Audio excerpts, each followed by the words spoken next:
ពិសីបន្តទៀតលេខ16ពិសីបាទចូលទៅដាក់ផាត់សភៈមីសធិរាប៉ឲ្យស្ដាប់អឿនជឿន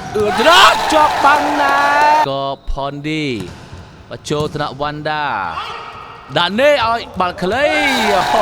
ពីម៉ានុនជុលកញ្ញាមរបស់សៃតេងមីសធិរាអឿនជឿនទះស្រាបាទសេវាចេញពីកីឡាករកងវជ្ជរាចូលទៅដាក់ប៊ុនលៀបសធិរាឲ្យស្ដាប់អឿនធីរិតច្រករបស់លោមែនតើ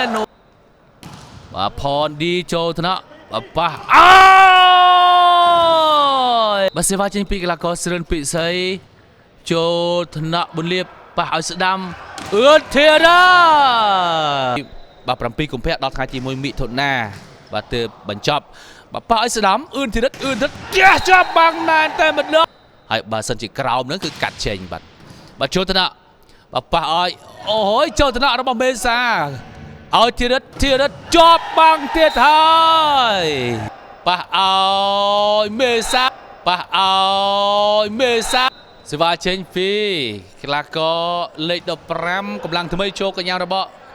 បាទរតនាប៉ះឲ្យស្ដាំជាប់បាំងធ្លាក់ចេញក្រៅរបស់កំពុងស្ពឺធ្វើបានសម្រេចឬក៏មិនបានសម្រេចផ្ទះសេវាស្រាលជុត្រប៉ះឲ្យឆ្វេងកងវជ្ជរា